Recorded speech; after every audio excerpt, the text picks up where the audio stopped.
the Sergeant-at-Arms, AIS, and all the other folks who were responsible for making sure that the technology worked so that we can do, in effect, a hybrid of in-person, but also have those folks who wanted to remain remote.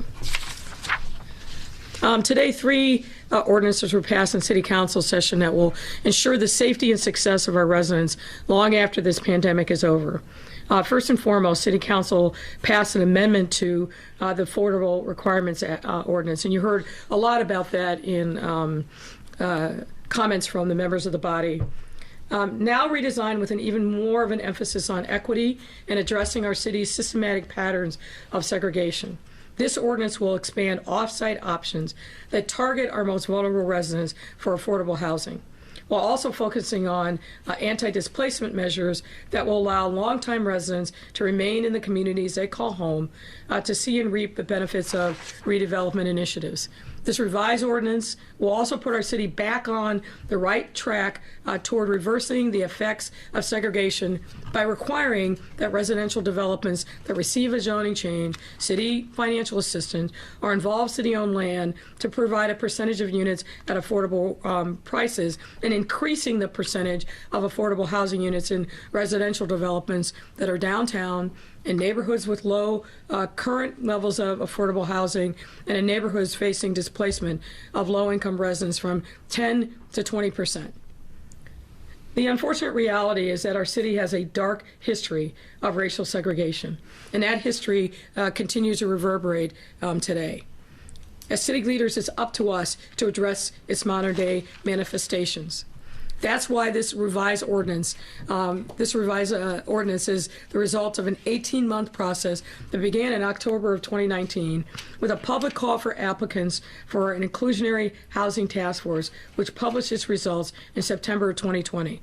And I want to thank all the members of the task force for shedding light on the longstanding issues our city has with segregation and revising and making recommendations for the revision of this important ordinance. I also must thank the Department of Housing for ensuring that this ordinance was being revised. It reflected input from focus groups, a subject matter hearing, public comment, and months of follow-up meetings with all the relevant stakeholders. And really a measure of thanks also must go to Chairman Harry Osterman, who shepherded this matter through his committee and then onto the floor of City Council. Second, City Council also passed a measure today to further ensure the safety of our buildings. This effort will amend the Building Code scofflaw ordinance, which will consolidate various existing Chicago building lists and programs while simultaneously updating eligibility criteria and inspection protocols in an effort to more effectively prioritize and monitor buildings with serious chronic code violations. Previously, the city published a building code scofflaw list that identified residential building owners with 3 or more properties that are the subject of active circuit court cases where violations remain uncorrected after the second court hearing. This amendment will now allow update criteria to include buildings that are occupied, residential, and non-residential, and more. And it required that building placed on the enhanced building scofflaw list be subject to follow-up inspections by the building department, receive inspections at least every 12 months, and once removed from the list, be further subject to inspection until the building receives 2 consecutive inspections that are at least 6 months apart with no serious violations found. This is significant progress.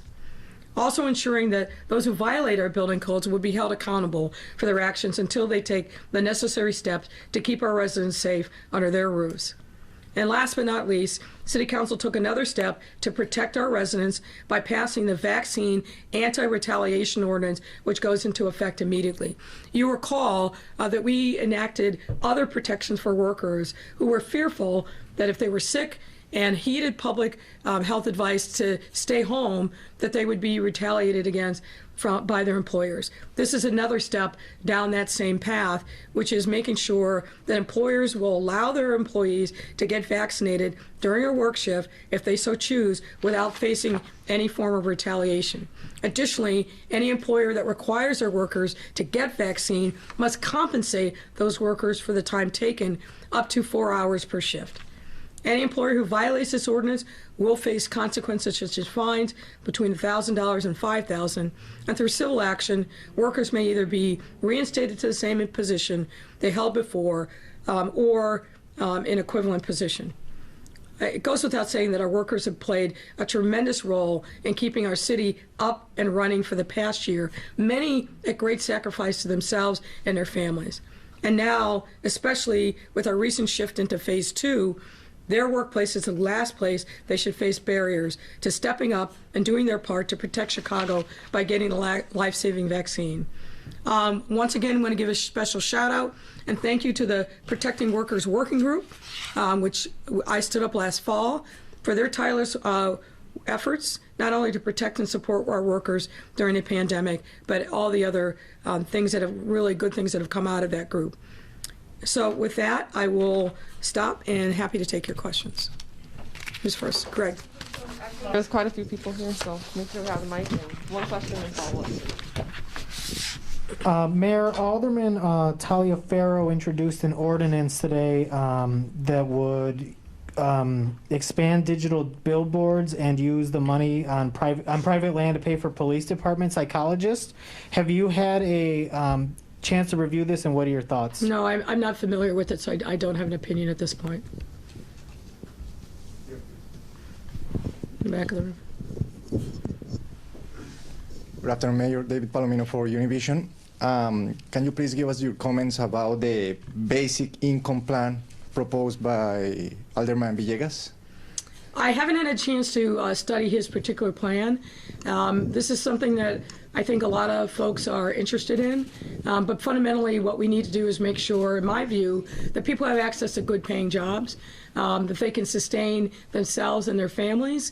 So I'm happy to take a look at that proposal, but I haven't had a chance to see it yet. Right here, right there, yeah, right, you just passed the guy. Oh, Alex. Okay, Okay. go ahead.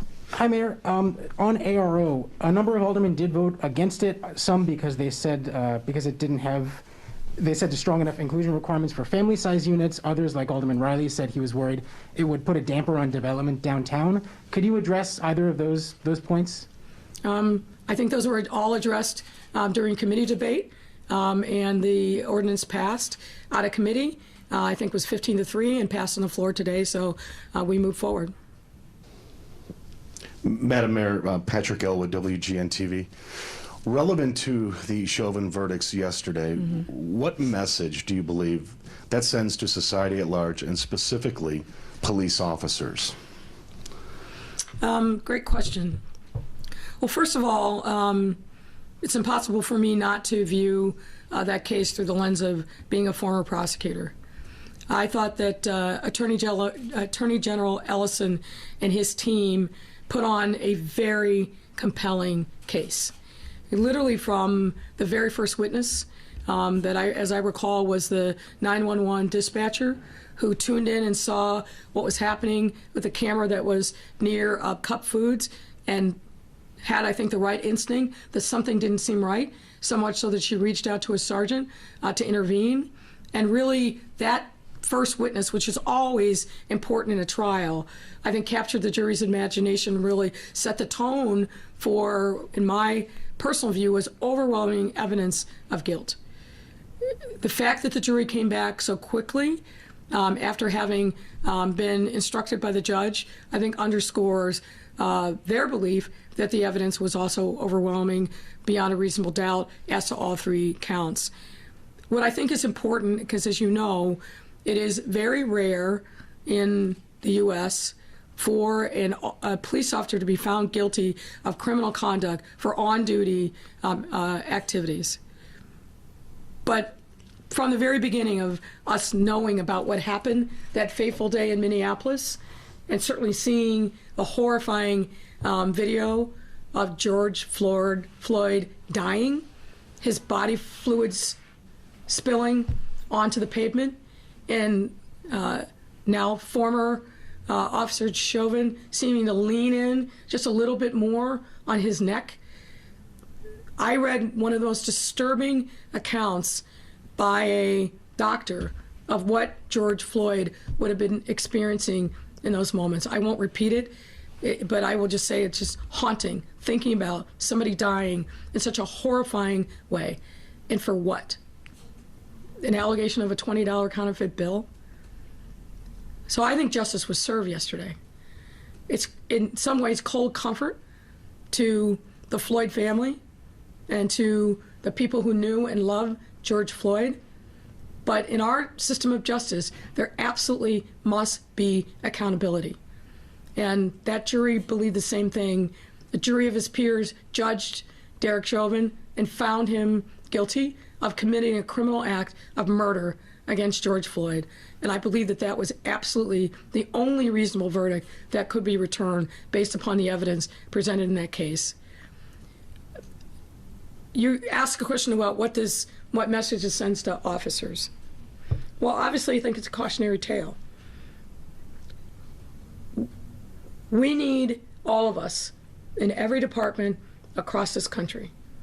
People who are willing to serve, people who are willing to sacrifice, people who are willing to run towards danger, but absolutely must also embrace the reality of constitutional policing.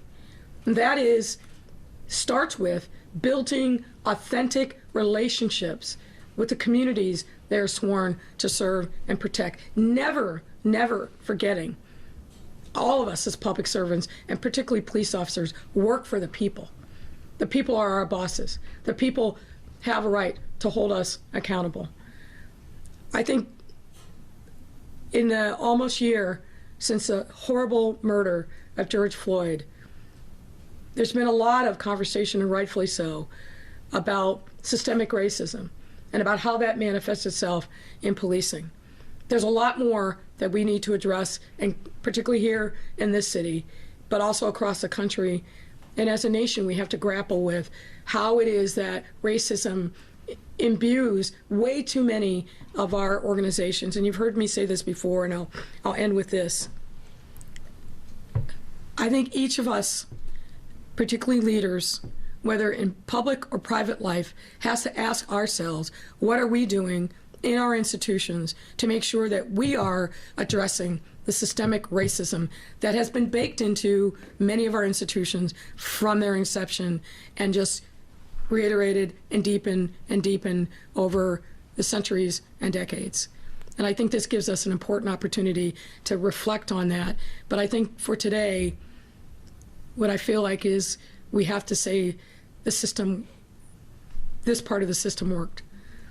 Your thoughts on Loretto Hospital resuming vaccinations?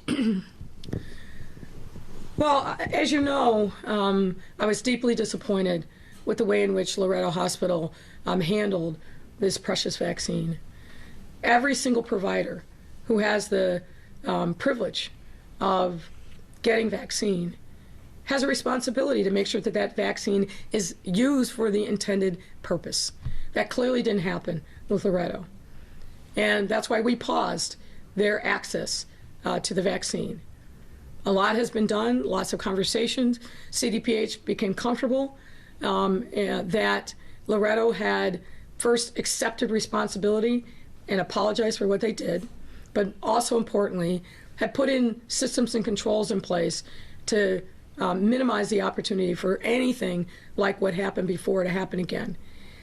We'll be monitoring it closely, and their access to vaccine is with very tight constraints and guardrails. But I hope they've learned a lesson, but we're going to make sure that we monitor the circumstances very quickly. We haven't thrown this up the barn door and given carte blanche access to the vaccine. We're not there yet, and they know that. But it's also important that we get more vaccine to residents on the West Side. And Loretto Hospital, as a safety net hospital, plays a very important role in healthcare on the West Side. So getting them back online, it was important. Thank you. Go ahead, Mike. Yep, thank you, Mayor. Your former office there at the U.S. Attorney today filed 200 pages or so responding to, among other things, Alderman Burke's attorneys claiming he was entrapped in effect. They say that, in fact, the record shows that he's thoroughly corrupt and worthy of prosecution and deserving of it. Your response? Well, I haven't had the opportunity to go through the filing. I see that some choice parts of it are trickling out. I obviously don't sit here and say that I know all the evidence, but what I do know of it, I read the indictment cover to cover. I've read other parts of the filings, which have been meager. What I do know is this: by his own words, in wiretapped conversations, Alderman Burke said and did things that not only were improper, it seemed to be illegal. Now, he's entitled to a presumption of innocence, as all charged defendants are, but I called on him to resign. He's obviously not done that. But I just think there's no place in public life for somebody like him, who used his office in a corrupt fashion, who has cost the taxpayers of this city untold tens of millions, if not more, dollars by the way he ran the workers' compensation program for years with no oversight. We're going to be cleaning up that mess for years to come. And, you know, if you follow city council, he's not been quiet. He's just been doing his work through other people. So I think the residents of this district deserve Alderman Burke to have a trial date, and soon. And that case needs to move forward much more expeditiously than what it has. Follow up on a comment that you made in response to Patrick's question about Loretto. In terms of outreach to certain groups, polling and stories in the New York Times and the Washington Post have shown nationally the group now with the largest vaccine resistance are white Republicans. There are some hints of that in parts of the city here. Is there any effort by the city to reach out to these people who are vaccine resistant in that community? Well, I think that, as you know, Mike, there are few Republicans in Chicago, but not many. I think the places where we've seen the most resistance are in other places, and we are constantly looking at, are we hitting that wall of resistance or are we not? What do we need to do to reach out to folks? I think overall, we need to make sure that we keep educating people about the efficacy of these various vaccines. We won't stop doing that work until we've vaccinated every possible Chicagoan that we can.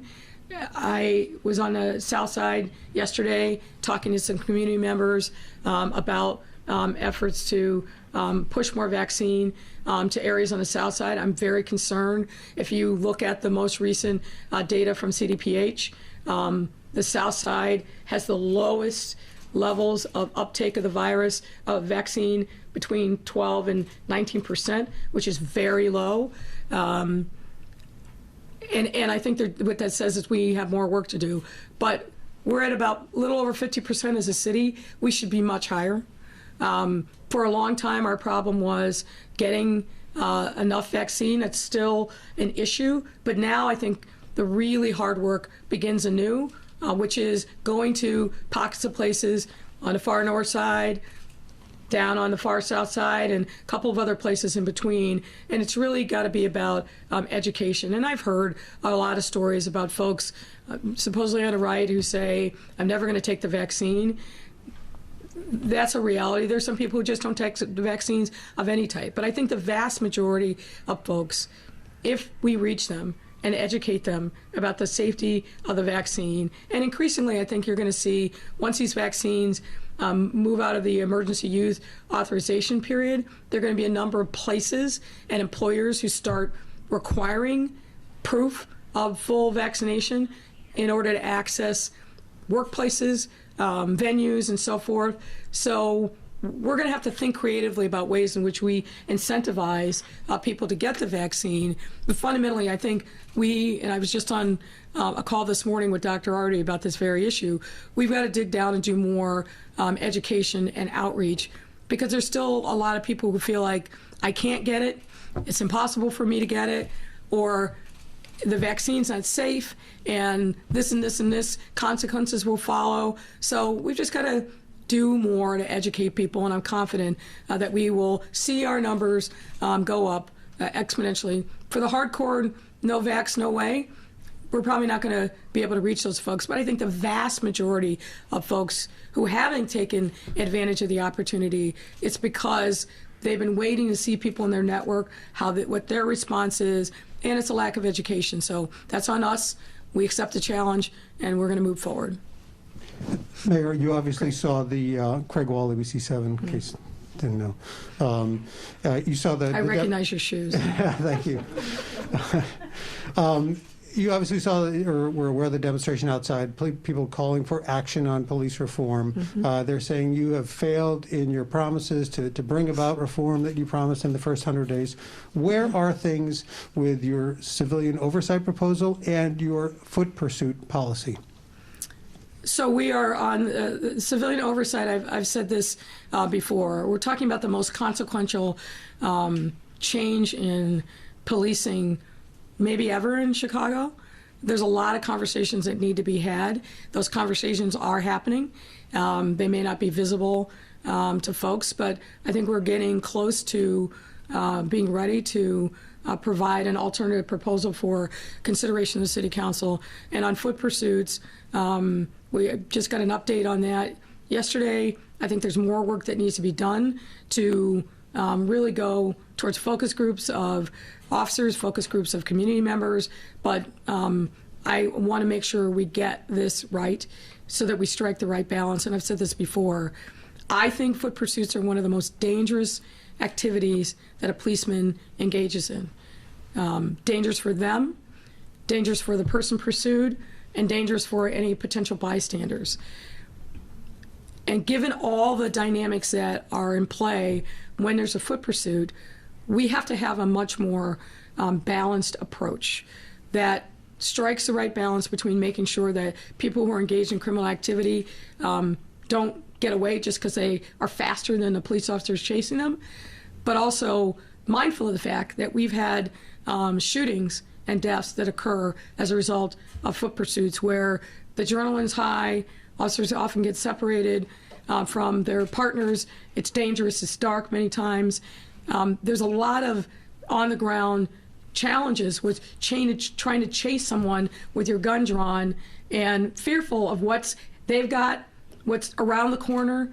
So I think we have an absolute responsibility to take the time that's necessary to be very responsible and thoughtful about it and make sure that we get as much input from line officers and members of the public on the front end before we put something out for consideration for public comment. That's what I'm pushing the police department to do. They've done a lot of work, and as I said, I just got briefed on it recently, and I just think there's more work that they need to do on before they present a final draft to me, and then it goes out to the public. So patience, I think, will pay off in a better end result.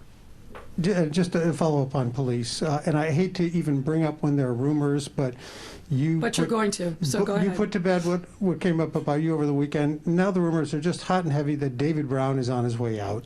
So let me just hopefully drive the nail in that coffin once and for all. What's clear to me is that people who don't like how we're moving forward and breaking up the status quo are trying to spread ugly, offensive, and false rumors in order to create chaos. And some of you are taking a bait.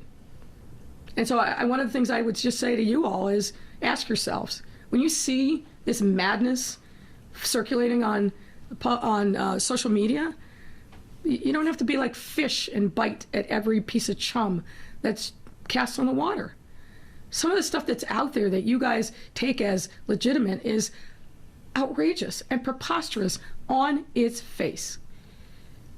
I'm not finished. Let me just finish. It's preposterous on its face. You're not doing a service to anybody by giving credibility to nonsense. You're not. And frankly, I think it delegitimizes the role of the media. We need a vibrant, thorough media in this city that pushes all of us, that holds all of us accountable. But you're not doing that when you roll around in the depths of cesspools created by anonymous people on social media.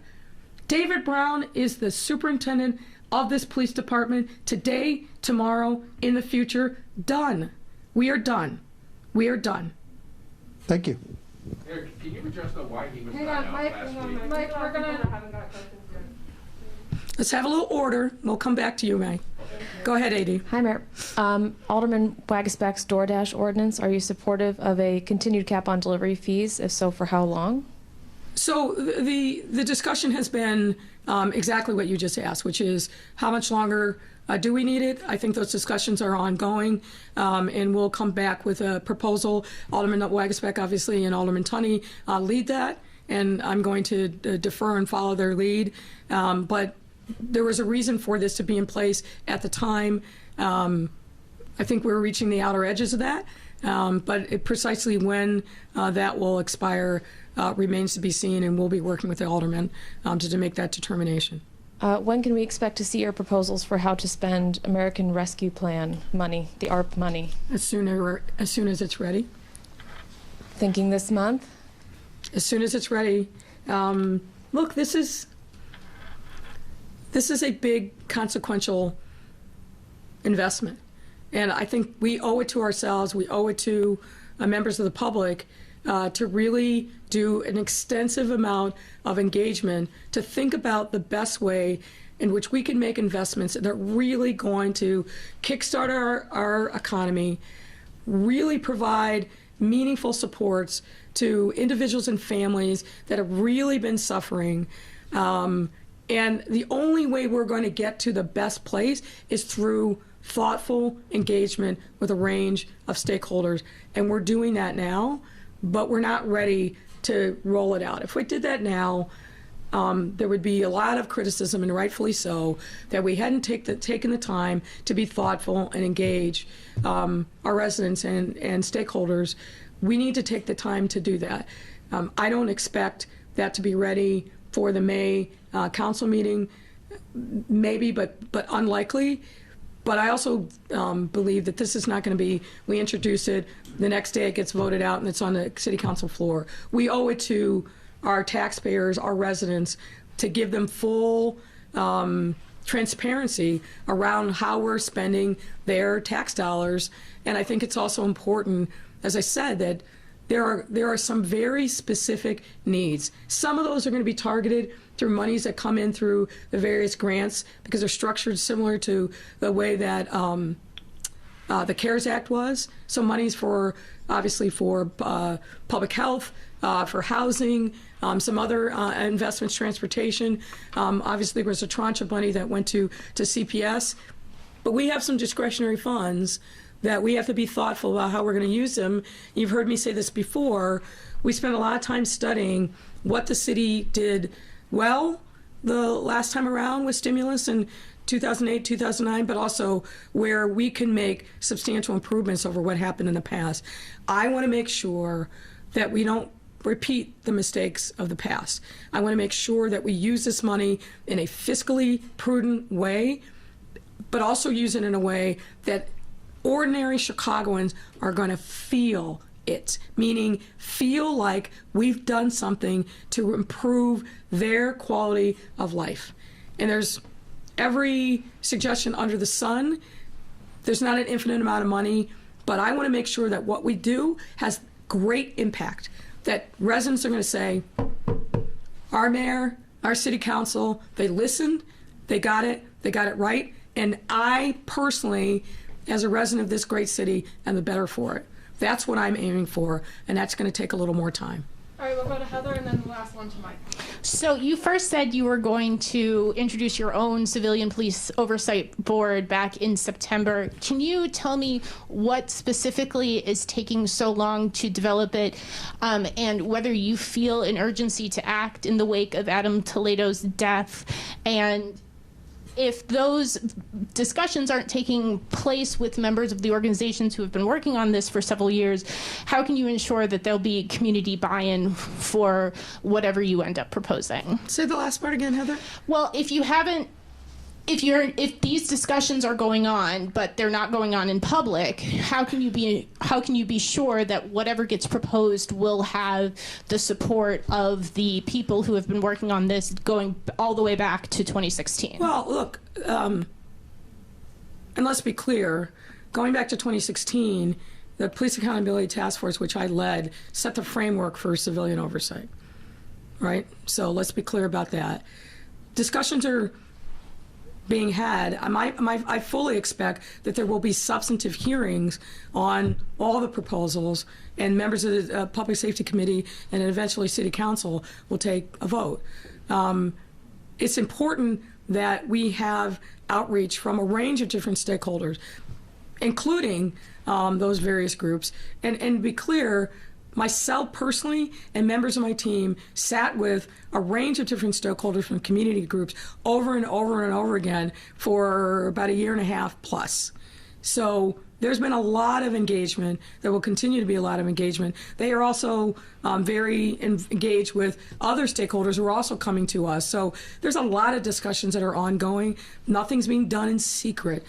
It's making sure that we are listening, that we are anticipating the full range of upsides and downsides, and we're not taking a vote, as was scheduled earlier this year, on something that basically had a bunch of TBD provisions in an ordinance. That's not the way we get things done.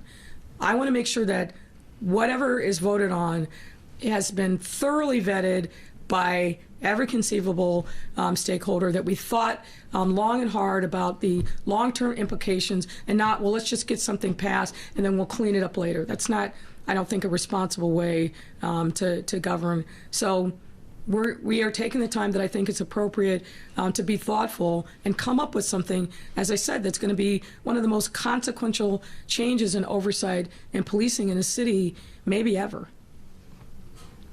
Back here to Mike. The mic to Mike, please. Madam Mayor, it's not just reporters who have questions about Superintendent Brown, but members of the City Council yesterday and today pointed out to me that during an extraordinarily stressful time for the Chicago Police Department in the recent week, 2 or 3, we haven't heard much from Superintendent Brown. Have you asked him not to speak out? And can you explain? I mean, can you explain why he hasn't spoken? I don't think that's true at all. First of all, I talk to the superintendent multiple times every single day, and he is speaking in the right and appropriate ways, and he is focused first and foremost on making sure that we keep pushing forward on reform, making sure that we have the right deployments and operations to make sure that city is safe, and he's doing his job. And so this constant, like, he's going to Dallas, he's leaving, it's just nonsense, and it's destabilizing, and frankly, it's insulting. So people can, and if they've got questions, call him up. People don't hesitate. If they've got questions, call me up. But this constant, somebody posted something on Facebook and therefore it must be true. I mean, I just feel like I should distribute copies of News of the World and let you all ask me questions from that. It's just silly, and it's silly and it's dangerous to keep. I'm just saying. I mean, you get my point, Mike. When we get to a point where there's no sussing of and vetting of rumors before they are presented as fact, what you're asking me or the superintendent or others to do is disprove a negative because you guys have bought into something that's just silly. And we saw that on broad display this weekend. And I'm not going to get back into that again, but it's too much. I want you all to be, and as you all are, it's not about me wanting, you have a responsibility to play. You have a role to play, a very important role to play in our city and in our nation. And I value and respect and safeguard your right to do your job, to be aggressive, to ask tough questions, to hold all of us accountable. I would just ask that you take the time to think for a second and ask yourself if what you're actively chasing actually even makes sense. I had that conversation with one of your colleagues over the weekend, and they rolled out this fantastical story. And I just said, can you just stop and listen to what you just said and how absurd and crazy that is. But Mayor, I think to Mike's point, we're talking about some really high-profile cases, and the superintendent was not out there leading and speaking and addressing it. He was in Joe Biden's basement, if you want to, I mean, okay, a little hyperbole there, but the aldermen are asking high-profile cases, where is the superintendent? And he has not been publicly the face of the police department for these big cases. Why not? Yeah, I don't agree with that assessment. We didn't But see it without Toledo. I'm sorry? We didn't see it without him Toledo. I think that the superintendent has been appropriately present in the right places at the right time. He has been out in the community. He has been talking with a range of different stakeholders. He has been out there at roll calls and doing what I think the superintendent must do, who is still forming relationships with a range of different people. Standing up and holding a press conference, in full regalia isn't necessarily leadership. Leadership is the things you do, the quiet things you do sometimes to build real, authentic relationships, to be there for people that are in need, to be present when the presence is called for. And that is the way that David Brown leads, and I support him 1,000+%. So this notion that you all have a notion of how this man, who is an incredibly experienced law enforcement professional and leader, who has been doing this job for a long time in the face of very harrowing circumstances, how he should lead, how he should do what he's doing. I just think I feel very comfortable with the way in which he has and will continue to present himself and where he is asserting his leadership. These are fraught times. And there are times when you lead with soft power, there are times you lead with other kinds of power. And I think he's making the right calibrations in the moment that we're in, and I support him. All right, thank you, everybody.